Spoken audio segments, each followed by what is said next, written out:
Hello，歡迎嚟到我係津津，一年一度嘅津津講得多又嚟啦。今次我哋要講嘅哆啦 A 夢劇場版呢，就係新大雄之海底鬼岩城呢一套呢，係一套重製版嘅劇場版嚟嘅。咁舊作呢，就係大雄之海底鬼岩城，係喺1983年3月12號推出嘅，係哆啦 A 夢第4部嘅劇場版，屬於非常之前期嘅作品啊。最好笑嘅係咧，呢部1983年推出嘅作品呢，要去到2026年呢先肯重製一次。咁頭1、2、3部劇場版呢，都已經一早重製過一次噶啦。都唔知係咪個編劇同導演呢都唔鬼記得咗呢套劇場版啊！突然間睇翻劇場版個 list 先記翻起，係原來我仲有呢套劇場版未重製嘅喎。咁有關重製版電影係咩嘅呢？我之前嘅影片都有提及到噶啦。劇場版呢就分咗重製版啦，同埋全新劇情呢兩種嘅。咁重製版除咗畫面會靚啲之外呢，劇情呢仲會喺原本嘅基礎中呢作少少嘅變動嘅。咁由於呢套嘅劇場版咧喺香港都未出啦，另外我自己都仲未睇，咁我就更加唔想透過網上嗰啲資料咧去劇透俾大家聽啦，留翻大家去戲院睇啦。咁第一部一定係由背景資料講下先噶啦。呢一套新大雄之海底鬼岩城咧係哆啦 A 夢嘅第45部嘅劇場版，喺日本嘅上映日期咧係2月27號，係喺咁多套劇場版裏邊咧最早上映嘅一套，從來冇一套哆啦 A 夢嘅劇場版咧就喺2月已經上映噶啦，成功打破咗呢個最早上映時間紀錄啊！咁依家嘅第2名咧就係2019年3月1號推出嘅大雄之月球探測記。咁呢一套嘅劇場版呢，咁早上映嘅話呢，就一定有啲特別嘢噶啦。咁香港嘅優先場呢，就喺7月9號會上映嘅。咁若果唔係喺優先場嘅話呢，就會喺7月16號上映嘅。嗱，我同你哋講啦，新版嘅劇場版呢，真係未試過喺7月中已經有得睇啦。至於點解咁早上映呢？呢個亦都係佢哋嘅市場策略。第一啦，就係趁熱度仲喺度呢，就盡快安排香港上映啦。第二就係技術提升同埋特殊版本啊！乜嘢係特殊版本呢？就係今年呢套新作品啊，係史上第一部可以有 4D 嘅哆啦 A 夢劇場版啊！推出咗 MX4D 同埋 4DX 兩個版本，講下兩者嘅分別先。雖然大家都係 4D 技術啊，但係 4DX 咧其實喺韓國嗰邊開發嘅，而 MX4D 咧就喺美國嗰邊開發嘅。4DX 咧佢個座位晃動嘅程度咧就會比較大嘅，所以搖晃感就會比較明顯。而 MX4D 咧動作咧就會相對比較柔和嘅，但係會有獨特嘅臀部撞擊特效。雖然我都唔知點解要頂你攞油啦。另外啊，除咗張凳有分別之外咧，環境同觸感都係唔同嘅。4DX 咧主要係透過影廳風扇去製造一啲嘅風效嘅，而 MX4D 咧就係透過座椅自帶嘅噴氣孔咧去模擬被攻擊嘅效果。仲有掃頸啊、篤背啊、掃腳啊等等嘅細膩觸感。咁可能你會問啦，點解 4D 就會令到上映時間提前咗呢？原因就係呢啲新嘅版本呢，往往需要更長嘅宣傳期啊，去測試呢個市場嘅反應。呢個亦都係比往年呢7月底8月頭上映時間早啲嘅主要原因。嗱，跟住落嚟呢，我就會照舊亦分咗4個部分去講嘅：導演、編劇、市場同埋票房。咁廢話唔多講，我哋即刻開始。今次嘅導演呢，就係矢島哲生，係一位男性嘅日本動畫導演嚟嘅。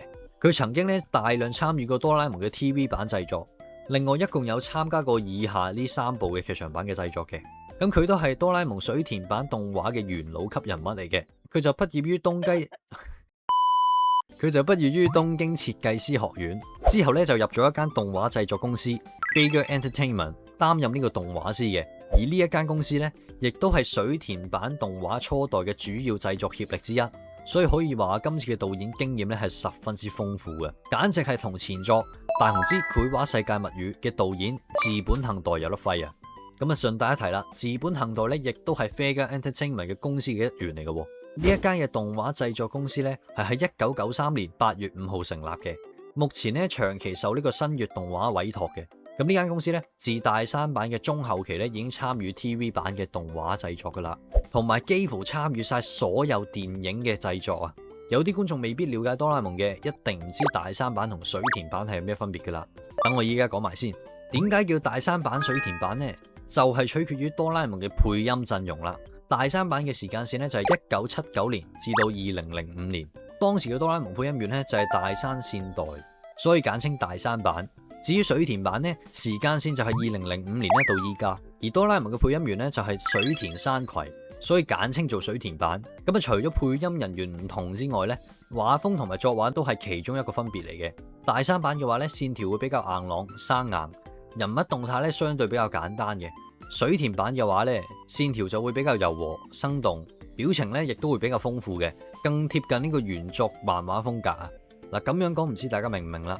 另外輕輕講埋舊作《大雄之海底鬼岩城》嘅導演啦，導演就係芝山奴，佢好犀利噶，係由第4套劇場版去到25部劇場版呢，都係由佢擔任導演嘅。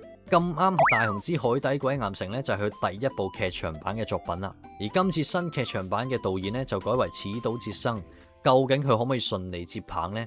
至於今次嘅導演呢，我對佢嘅信心都非常之大噶，原因就梗係佢經驗豐富啦。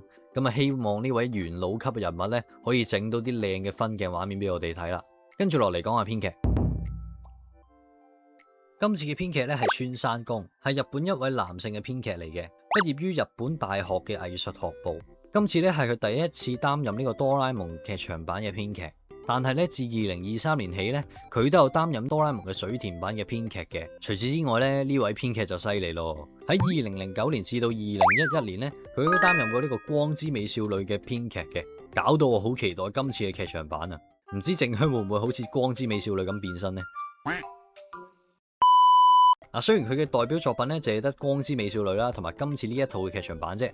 咁又唔可以話佢咧代表作品少咧就可以質疑佢嘅實力嘅，大家就即管期待一下啦。跟住落嚟講下時長，今次嘅劇場版咧時長咧就係1小時42分鐘，比上一套嘅劇場版咧《大雄之繪畫世界物語》少咗3分鐘。咁啊，相信嗰3分鐘咧都唔會影響到啲乜嘢噶啦。主要咧就係睇佢成套劇場版嘅節奏快慢係點啦。我真係頂唔順啦，又要鞭屍嗰套咁嘅《大雄之地球交響樂》，節奏咧真係慢到我就嚟瞓着啊！即係你整咁長都冇用噶。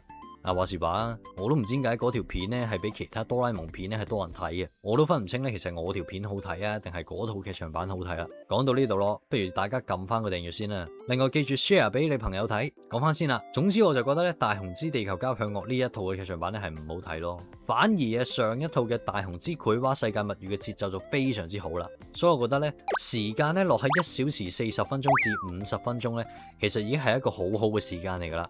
跟住落嚟講下票房。今次嘅新《大雄之海底鬼岩城》咧，喺日本嘅票房咧係有42.2億yen，已經超越咗上一套嘅冠軍級重製版《新大雄之日本誕生》，成為咗哆啦 A 夢重製版電影票房嘅冠軍啊！當時嘅《新大雄之日本誕生》咧係喺2016年3月5號喺日本上映嘅，亦都係哆啦 A 夢啦史上第一部可以票房衝破40億嘅一套作品啊！自從呢一套嘅劇場版之後咧，哆啦 A 夢嘅票房咧一直係 keep 住喺40至到50億yen之間嘅。除咗咧大雄之新恐龍啦，同埋大雄之宇宙小戰爭2021呢兩套嘅劇場版，呢兩套嘅劇場版咧票房真係出奇地低嘅，分別咧就喺33.5億yen啦，同埋26.9億yen嘅。不過相信疫情咧都係其中一個因素啦。我覺得呢兩套嘅劇場版呢嘅劇情又唔係話差到咁嘅。講翻今次呢個作品先啦，呢一套嘅劇場版咧係成功獲取咗2026年第9週至14週嘅週末票房冠軍啊！下一屆第15至16週嘅週末票房冠軍咧，已經講到去名偵探柯南最新嘅作品《高速公路的墮天使》呢套作品啦。其實如果我講埋柯南嘅話咧，你哋有冇興趣啊？如果有嘅話咧，其實喺留言區咁樣同我講啦。其實我都幾中意做呢啲嘅劇場版分析嘅。雖然話今次呢套劇場版嘅票房咧唔夠上年嗰套多啊，但係你要記住我呢份數據咧係截至於5月10號嘅。有可能咧喺日本到而家7月嘅票房咧已經超越咗都未定啊！不過無可厚非啦，佢嘅上一套《大雄之繪畫世界物語》係真係好睇嘅。咁有機會我就揾條片講下呢套劇場版啦。假如呢一套新《大雄之海底鬼岩城》佢嘅票房咧係超越咗佢嘅上一套《大雄之繪畫世界物語》嘅票房嘅話咧，咁我就十分期待呢一套嘅劇場版咧究竟有幾好睇啦。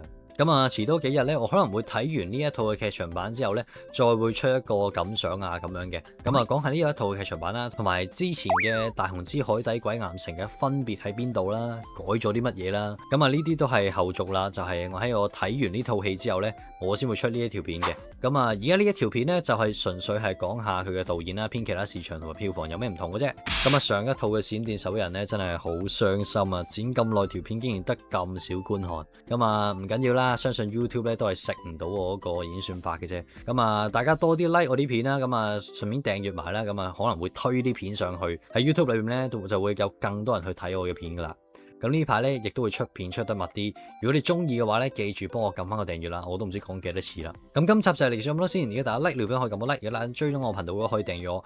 今集就嚟咁先，拜拜。